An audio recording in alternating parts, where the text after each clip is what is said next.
Hello दोस्तों, welcome to KKC classes. कैसे हो आप लोग? उम्मीद करता हूँ स्वस्थ होंगे और अपनी लाइफ को एंजॉय कर रहे होंगे।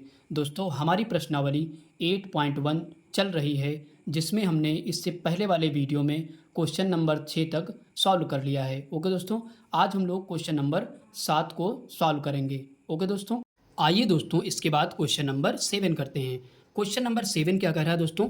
यदि सेक थीटा बराबर 13/15 हो तो अन्य सभी त्रिकोणमितीय अनुपात परिकलित कीजिए। मतलब अन्य त्रिकोणमितीय अनुपात की वैल्यू हमको निकालना है। दोस्तों, आपको पता है कि त्रिकोणमितीय अनुपात टोटल कितने होते हैं? 6 होते हैं। कौन कौन से? आइए देख लेते हैं। Sine theta, cos theta, tan theta, cosec theta, sec theta और कॉट थीटा। टोटली कितने हैं? 6 हैं। तो इन्हीं सब की हमको वैल्यू इसमें निकालनी है। ओके दोस्तों, तो यहाँ पे दोस्तों क्या लिख रखा है? सेक थीटा बराबर क्या दे रखा है? 13/12 दे रखा है। ओके दोस्तों, तो आपको दोस्तों पता है सेक थीटा बराबर कितना होता है दोस्तों? कर्ण बटे आधार होता है। तो इसकी जगह पे क्या लिख सकते हैं? कर्ण बटे आधार हम लोग लिख सकते हैं। तो इसके वैल्यू क्या? 13/12। दोस्तों यहाँ पे साफ दिख रहा है कि कर्ण कितना दे रखा है? 13। तो कर्ण ये वाली होती है तो इसको रख देंगे यहाँ पे 13 वैल्यू रख देंगे, और आधार कितना दे रखा है? 12 रख देंगे। ओके दोस्तों, हमको निकालना क्या है? लंब निकालना है। लंब निकाल लें तो सभी त्रिकोणमितीय अनुपात हम लोग निकाल सकते हैं। तो यहाँ पे पाइथागोरस प्रमेय हम लोग लगाएंगे। पाइथागोरस प्रमेय से दोस्तों इसको हम शॉर्टकट में लिखते हैं ताकि आपका समय नष्ट ना हो। ओके दोस्तों, तो क्या होता है? कर्ण स्क्वायर बराबर होता है लंब स्क्वायर प्लस आधार स्क्वायर। तो यहाँ पे वैल्यू रख लेते हैं। कर्ण कितना दे रखा है? 13। 13 का स्क्वायर रखेंगे यहाँ पे, और प्लस यहाँ पे इक्वल है दोस्तों, इक्वल है। लंब का स्क्वायर दोस्तों हम लोग निकालेंगे, और प्लस आधार का स्क्वायर कितना है? 12, यानी कि 12 का हम लोग स्क्वायर कर देंगे। तो यहाँ पे क्या है? 13 का स्क्वायर कितना हो जाएगा? 169 हो जाएगा, बराबर लंब स्क्वायर ऐसे ही रखेंगे, प्लस 12 का स्क्वायर 144 हो जाएगा। ओके दोस्तों, लंब स्क्वायर हम लोग बाहर करेंगे क्योंकि इसी की वैल्यू हम लोगों को निकालना है। 169 ये प्लस में है, इधर आएगा तो माइनस में हो जाएगा। अब यहाँ पे घटा दीजिए दोस्तों, 9 में से 4 घटाओगे तो 5 बचेगा और बाकी 2 बच जाएगा। तो एल स्क्वायर जो है उधर भेजते हैं तो रूट में आ जाएगा ये। तो लंब कितना हो जाएगा? 5 हो जाएगा, यानी कि लंब जो हमारा कितना निकला? 5 निकला। यहाँ पे 5 रख देंगे। ओके दोस्तों, अब हम लोग सभी त्रिकोणमितीय अनुपात की वैल्यू जो है निकाल लेते हैं। सबसे पहले साइन की निकालते हैं दोस्तों। साइन थीटा, उसके बाद कॉस थीटा, उसके बाद टैन थीटा। ओके दोस्तों, उसके बाद क्या निकालेंगे? फिर कॉसेक थीटा, कॉसेक थीटा, फिर उसके बाद क्या बचा है? Cot theta. ओके दोस्तों, क्योंकि सेक थीटा इसलिए नहीं निकालेंगे, सेक थीटा की ऑलरेडी यहाँ दे रखी है। ओके दोस्तों, तो आइए दोस्तों इनको हम निकाल लेते हैं। आपको पता है कि साइन थीटा बराबर क्या होता है? लंब बटे कर्ण होता है। ओके दोस्तों, इसके बाद कास थीटा बराबर क्या होता है? आधार बटे कर्ण होता है। और टैन थीटा बराबर क्या होता है? लंब बटे आधार होता है। कॉसेक थीटा किसका? साइन का जस्ट उल्टा होता है, तो कर्ण बटे लंब हो जाएगा, कर्ण बटे लंब हो जाएगा। कॉट किसका उल्टा तो होता है? टैन का, तो यहाँ पे आधार बटे लंब हो जाएगा। तो बस यहाँ पे अब क्या करना है हम लोगों को? वैल्यू यहाँ पे रख देना है बस। ओके दोस्तों, तो आइए वैल्यू हम लोग रख लेते हैं। लंब बटे कर्ण लिखा हुआ है, तो लंब कितना है दोस्तों? लंब यहाँ पे है 5, तो 5 रख देंगे। और कर्ण कितना है दोस्तों? 13, तो यहाँ पे क्या करेंगे? 13 रख देंगे। ओके दोस्तों, ये वैल्यू हमारी आंसर आ चुका है। इसके बाद हम लोग कास, आधार कितना है दोस्तों? आधार हमारा कौन सा? ये वाला 12 रख देंगे। कर्ण कितना है? 13 है, रख देंगे। आंसर ये भी आ चुका है। इसके बाद लंब बटे आधार, लंब कितना हमारा? 5 है, 5 रख देंगे। और आधार कितना है दोस्तों? 12 है, 12 रख देंगे। ओके दोस्तों, इसके बाद ये भी आंसर आ चुका है। कॉसेक थीटा की वैल्यू निकालेंगे, कर्ण बटे लंब। कर्ण कितना है? 13, 13 रख देंगे। और लंब कितना है? लंब कितना है? 5, 5 रख देंगे। ये भी आंसर आ चुका है। ओके दोस्तों, इसके बाद काट की वैल्यू निकालेंगे, आधार बटे लंब। आधार कितना है? 12 है, और लंब कितना है दोस्तों? 5 है। आई होप कि दोस्तों क्वेश्चन आपको समझ में आ गया होगा बहुत। आइए दोस्तों इसके बाद क्वेश्चन नंबर 8 देखते हैं। क्वेश्चन नंबर 8 क्या कह रहा है? यदि कोण ए और कोण बी न्यून कोण हो जहां कास ए बराबर कास बी, तो दिखाइए कि कोण ए बराबर कोण बी। दोस्तों यहाँ पे 2 शर्तें दे रखी, कौन कौन सी? कि कोण ए और कोण बी न्यून कोण है। दोस्तों न्यून कोण किसे कहते हैं? आइए जान लेते हैं। न्यून कोण दोस्तों 0 डिग्री से 90 डिग्री के बीच में जो भी कोण बनता है उसे न्यून कोण कहते हैं। ओके दोस्तों, चाहे वो 30 डिग्री हो, चाहे वो 40 डिग्री हो, चाहे वो 60 डिग्री हो, कोई भी कोण हो यानी कि जो 90 डिग्री से कम हो उसे क्या कहते हैं, न्यून कोण हो। आई होप कि दोस्तों समझ में आ गया होगा। इसके बाद दोस्तों आगे सॉल्व करते हैं इसको।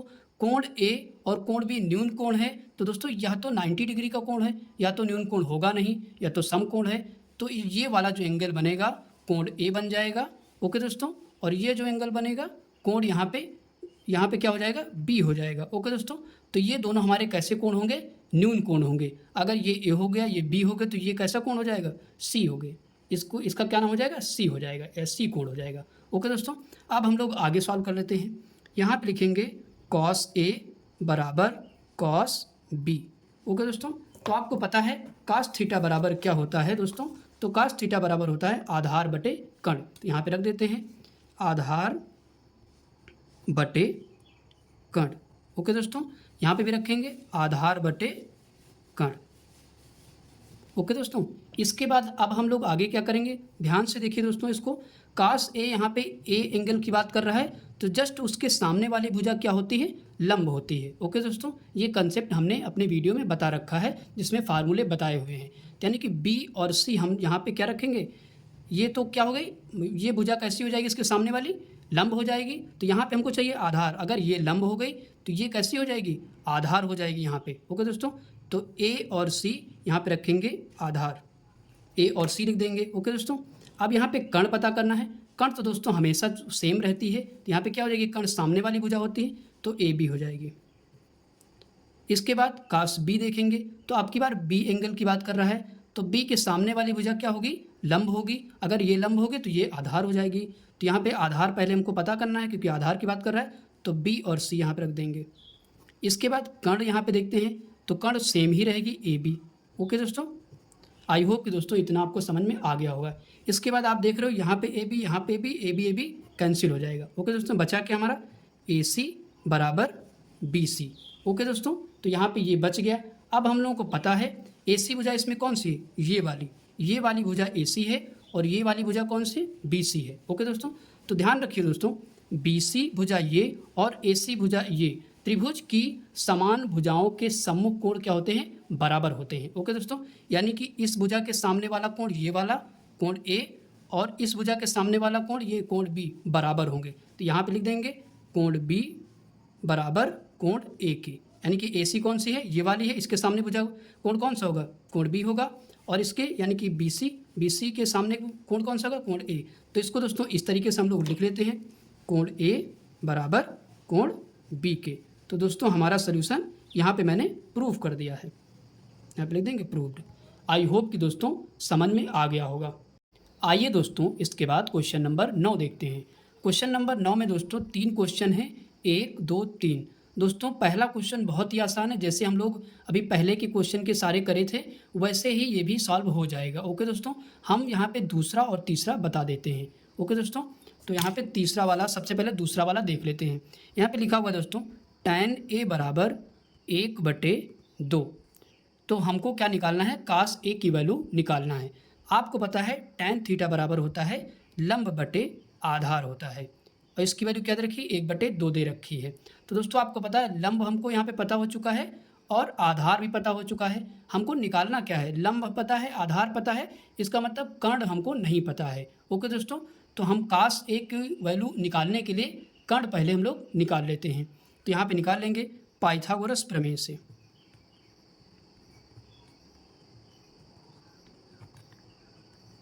जैसे दोस्तों ये लगा रहे हैं वैसे ये भी लग जाएगा। ओके दोस्तों, तो क्या होता है, कर्ण स्क्वायर बराबर लंब स्क्वायर प्लस आधार स्क्वायर। तो यहाँ पे कर्ण की वैल्यू कितनी दे रखी है दोस्तों, हमको निकालना है, क्योंकि लंब पता, आधार पता, कर्ण नहीं पता है। तो कर्ण एज इट इज ऐसे लिख देंगे। लंब की वैल्यू कितनी है दोस्तों, 1 है, तो यहाँ पे 1 का स्क्वायर कर देंगे, और प्लस आधार की वैल्यू 2 है, तो 2 का स्क्वायर कर देंगे। तो कर्ण स्क्वायर बराबर यहाँ पे क्या हो जाएगा, 1 + 2 का स्क्वायर 4। ओके दोस्तों, तो कर्ण स्क्वायर यहाँ पे दोस्तों क्या हो जाएगा, स्क्वायर भेजेंगे उधर तो 4 1 5 हो जाएगा, तो अंडर रूट कितना आ जाएगा दोस्तों, 5 आ जाएगा। यानी कि हमारा जो कर्ण है वो निकल चुका है, कितना आ गया, √5 आ चुका है। अब हम लोग यहाँ से कास ए की वैल्यू निकाल लेते हैं। कास ए बराबर क्या होता है, आपको पता है दोस्तों, कास थीटा बराबर आधार बटे कर्ण। तो यहाँ पे लिख देंगे आधार बटे कर्ण। ओके दोस्तों, अब यहाँ पे हम लोग वैल्यू रख लेते हैं। तो आधार कितना निकाला दोस्तों हम लोगों ने, आधार पहले से दे रखा था 2, तो यहाँ पे 2 रख देंगे, और कर्ण कितना निकाला, √5, तो यहाँ पे √5 हम लोग रख देंगे। ओके दोस्तों, तो ये हमारा ये वैल्यू आ चुकी है cos A की, ये आंसर हो चुका है। ओके दोस्तों, आई होप कि दोस्तों समझ में आ गया होगा। इसके बाद क्वेश्चन नंबर तीसरा देखते हैं। तीसरा क्या कर रहा है दोस्तों, tan A बराबर 1 हमको दे रखा है, हमको sec A की वैल्यू पता करनी है। तो आपको पता है इसके नीचे अगर हम 1 मान लेते हैं तो कोई भी प्रॉब्लम नहीं होगी। तो tan थीटा बराबर क्या होता है दोस्तों, लंब बटे आधार होता है। तो इसकी जगह पे हम लंब बटे आधार रख देंगे और 1/1 लिख देंगे। ओके दोस्तों, तो यहाँ पे लंब पता हो चुका है, आधार पता हो चुका है। तो हमको पता क्या करना है, sec A की वैल्यू निकालने के लिए कर्ण अगर हमको मिल जाए तो sec A की वैल्यू हम निकाल सकते हैं। ओके दोस्तों, तो कैसे निकालेंगे, वैसे ही पाइथागोरस प्रमेय से। ओके दोस्तों, आप दोस्तों अच्छी राइटिंग में लिख लीजिएगा। ओके दोस्तों, पाइथागोरस प्रमेय से। जब आप एग्जाम में लिखना तो पूरा इसको लिखना है, शॉर्टकट में नहीं लिखना है। ओके दोस्तों, हम यहाँ पे टाइम नष्ट ना हो इसलिए हम शॉर्टकट में लिख रहे हैं। कर्ण स्क्वायर बराबर क्या हो जाएगा, लंब स्क्वायर प्लस आधार स्क्वायर। अब यहाँ पे दोस्तों कर्ण की वैल्यू हमको निकालना है, तो कर्ण ऐसे ही रखेंगे। लंब की वैल्यू कितनी है, 1 है, तो 1 का स्क्वायर दोस्तों 1 ही होता है, और प्लस आधार कितना, यह भी 1 है, तो 1 की स्क्वायर 1 ही होगा। ओके दोस्तों, तो कर्ण स्क्वायर बराबर 1 कितना हो जाएगा, 2 हो जाएगा। तो स्क्वायर उधर भेजेंगे तो इस पर क्या लग जाएगा, रूट लग जाएगा, यानी कि कर्ण की वैल्यू हमारी √2 आ चुकी है। अब हम लोग sec A की वैल्यू निकाल सकते हैं, तो यहाँ पे sec A की वैल्यू निकाल देते हैं। sec A बराबर दोस्तों क्या होगा, sec A बराबर होता है कर्ण बटे आधार। क्या होता है, कर्ण बटे आधार। तो यहाँ पे दोस्तों कर्ण की वैल्यू हम लोग रख देते हैं। तो कर्ण की वैल्यू यहाँ पे कितनी निकाली, √2 निकाली, रख दिया, और आधार हमारा कितना है, 1 है। ओके दोस्तों, तो यहाँ पे 1 रख देंगे, और नीचे दोस्तों 1 की वैल्यू मानी नहीं जाती तो कोई दिक्कत नहीं, यहाँ पे क्या हो जाएगा, यहाँ पे sec A लिख लेते हैं, और sec A की वैल्यू केवल हमारी आ जाएगी √2 आ जाएगी। ओके दोस्तों, इसको भाग लगाओगे तो वही आ जाएगा, √2 हमारा आंसर हो जाएगा। आई होप कि दोस्तों ये दोनों क्वेश्चन आपको समझ में आ गए। आइए दोस्तों इसके बाद क्वेश्चन नंबर 10 सॉल्व करते हैं। क्वेश्चन नंबर 10 में दोस्तों 2 क्वेश्चन हैं, 1 और 2। तो सबसे पहले हम लोग पहला वाला सॉल्व कर लेते हैं। दोस्तों सबसे पहला वाला क्वेश्चन क्या कर रहा है, tan A बराबर 3/4, तो sin A plus sec A का मान ज्ञात कीजिए। ओके दोस्तों, तो tan A बराबर 3/4 दे रखा है, तो आपको पता है कि tan थीटा बराबर होता है लंब बटे आधार बराबर 3/4। ओके दोस्तों, तो हमको यहाँ पे क्या क्या पता है, लंब पता है, लंब यहाँ पे लिख देते हैं, 3 पता है, और आधार कितना है दोस्तों 4, तो यहाँ पे 4 लिख देंगे। हमको दोस्तों पता क्या नहीं है, इसमें कर्ण नहीं पता है। कर्ण अगर हम निकाल लेते हैं तो हमारा sin A plus sec A की वैल्यू हम निकाल सकते हैं। ओके दोस्तों, तो आइए दोस्तों सबसे पहले कर्ण निकाल लेते हैं। तो आपको फार्मूला पता है किससे निकलेगा, पाइथागोरस प्रमेय से। तो पाइथागोरस प्रमेय से क्या होता है दोस्तों, कर्ण स्क्वायर बराबर लंब स्क्वायर प्लस आधार स्क्वायर। ओके दोस्तों, तो कर्ण की वैल्यू हमको निकालना है, तो कर्ण को ऐसे ही लिखा रहने देंगे। लंब की वैल्यू कितनी है, 3 है, तो 3 का स्क्वायर दोस्तों सीधे करेंगे 9 हो जाएगा, प्लस आधार कितना है 4 है, तो 4 का स्क्वायर कितना होता है 16 होता है। तो कर्ण स्क्वायर बराबर कितना हो जाएगा दोस्तों, 16 9 कितना हो जाएगा 25 हो जाएगा। तो कर्ण स्क्वायर उधर भेजेंगे तो अंडर रूट में हो जाएगा ये, तो कर्ण बराबर क्या हो जाएगा दोस्तों, यहाँ पे 5 हो जाएगा, यानी कि कर्ण की वैल्यू हमारी आ गई 5। तो यहाँ पे दोस्तों रख देते हैं 5। ओके दोस्तों, कर्ण की वैल्यू हम लोग निकाल चुके हैं। अब हम लोग इसकी वैल्यू निकालते हैं। तो sin A plus sec A, दोस्तों आपको पता है sin थीटा बराबर क्या होता है, लंब बटे कर्ण होता है, तो यहाँ पे रख देते हैं लंब बटे कर्ण। ओके दोस्तों, प्लस sec A बराबर क्या होता है दोस्तों, sec A बराबर कर्ण बटे आधार होता है, तो यहाँ पे कर्ण बटे आधार रख देंगे। ओके दोस्तों, अब यहाँ पे वैल्यू हम लोग रख देते हैं। तो लंब की वैल्यू दोस्तों कितनी आई हमारी, 3 आई, तो यहाँ पे 3 रख देंगे। कर्ण की वैल्यू कितनी निकाली, 5 निकाली, 5 रख देंगे, और प्लस कर्ण की वैल्यू फिर से 5 यहाँ पे रख देंगे। आधार की वैल्यू कितनी है, 4 है, तो रख देते हैं। ओके दोस्तों, बचपन से हम लोग दोस्तों भिन्न सॉल्व करते आए हैं, अब इसको हम सॉल्व कर देते हैं।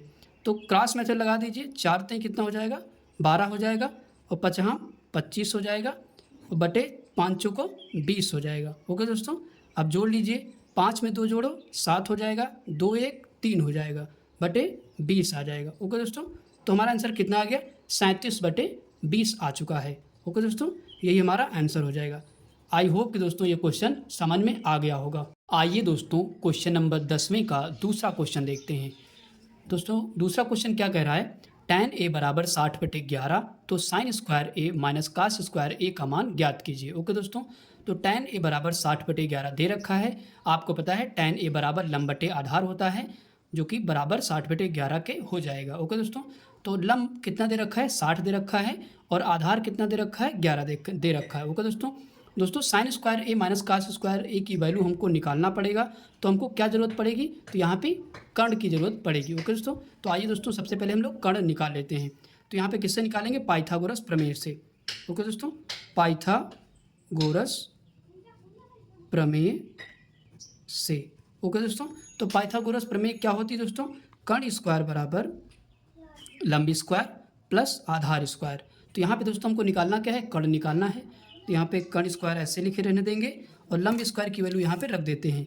लंब स्क्वायर की वैल्यू कितनी है, 60, तो 60 का यहाँ पे क्या कर देंगे, स्क्वायर कर देंगे, प्लस आधार की वैल्यू कितनी है, 11 है, तो यहाँ पे 11 का स्क्वायर कर देंगे। ओके दोस्तों, इसके बाद क्या करेंगे, अब इसका स्क्वायर कर देंगे। ओके दोस्तों, 60 का स्क्वायर कितना होता है दोस्तों, आपको पता है 6 गुणे 6 करोगे 36 आ जाएगा, और डबल जीरो उतार दिया जाएगा, यानी कि 60 का स्क्वायर 3600 हो जाएगा, प्लस 11 का स्क्वायर कितना होता है, 121 हो जाएगा। अब क्या करेंगे, दोनों को जोड़ देंगे, तो अगर इनको जोड़ोगे तो कितना आ जाएगा दोस्तों, 37 21 आ जाएगा। ओके दोस्तों, अब यहाँ पे कर्ण बराबर, क्योंकि स्क्वायर हमारा इधर आ जाएगा, 37 21 हो जाएगा, अंडर रूट में हो जाएगा ये, और ये किसका स्क्वायर रूट है दोस्तों, आपको पता है ये 61 का स्क्वायर रूट है। किसका है ये, 61 का, यानी कि 37 21 किसका स्क्वायर रूट है, तो 61 का है, यानी कि हमारा कर्ण जो है आ चुका है, कितना आ गया दोस्तों, 61 आ गया। अब हम लोग क्या करेंगे, इसकी वैल्यू निकाल लेते हैं। तो यहाँ पे लिख लेते हैं साइन स्क्वायर ए माइनस कास स्क्वायर ए। तो आपको पता है साइन थीटा बराबर दोस्तों क्या होता है, साइन थीटा बराबर होता है लंब बटे कर्ण। तो यहाँ पे लिख लेते हैं लंब बटे कर्ण। दोस्तों स्क्वायर है तो यहाँ पे क्या कर देंगे, स्क्वायर लगा देंगे। कास थीटा बराबर क्या होता है, आधार बटे कर्ण। तो यहाँ पे रखेंगे आधार बटे कर्ण रख देंगे और इसका स्क्वायर कर देंगे। ओके दोस्तों, अब यहाँ पे वैल्यू हम लोग रख लेते हैं, तो वैल्यू रख लेते हैं। तो लंब कितना दे रखा है दोस्तों, लंब हमारा 60 दे रखा है, तो 60 लिख देंगे, बटे कर्ण कितना दे रखा है, 61, तो 61 का स्क्वायर कर देंगे। ओके दोस्तों, क्योंकि स्क्वायर है तो स्क्वायर कर देंगे। आधार कितना दे रखा है, आधार हमारा 11 है, बटे कर्ण कितना है, 61 है, तो इसका स्क्वायर कर देंगे। ओके दोस्तों, आई होप कि दोस्तों यहाँ तक आपको समझ में आ गया होगा। इसके बाद आगे सॉल्व करते हैं। 60 का स्क्वायर अभी हम लोगों ने देखा कितना हुआ, 3600 होता है, और 61 का स्क्वायर दोस्तों यही है 37, कितना है 37 21 हो जाएगा, माइनस 11 का स्क्वायर कितना होता है, 121 हो जाएगा, और 61 का स्क्वायर फिर से वही लिखेंगे, 37 21 लिख देंगे। ओके दोस्तों, यहाँ पे 21 है दोस्तों। अब क्या करेंगे, हम लोग आगे सॉल्व कर लेते हैं। दोस्तों यहाँ पे देख रहे हो कि हमारा जो हर है वो बराबर है, जैसे हम लोग बचपन से भिन्न सॉल्व करते आए हैं। हर बराबर होता है तो क्या करते हैं, जो सिंबल लगा होता है वही हम लोग सॉल्व कर देते हैं। तो यहाँ पे माइनस है, तो इसका मतलब क्या है कि 3600 से हम लोग 121 को घटा देंगे। तो यहाँ पे 37 21 लिखा है क्योंकि हर बराबर है। तो आप क्या करेंगे दोस्तों, घटा देंगे, तो कितना आ जाएगा दोस्तों घटाने पर हमारा, तो ये आ जाएगा 34 79। ओके दोस्तों, बटे यहाँ पे दोस्तों बराबर लगाएंगे 37 21 वही लिख देंगे। हमने इसको घटाया कितना है, 34 79 आया, बटे 37 81। तो यहाँ पे दोस्तों हमारा आंसर आ चुका है। ओके दोस्तों, आई होप कि दोस्तों ये क्वेश्चन आपको समझ में आ गया होगा।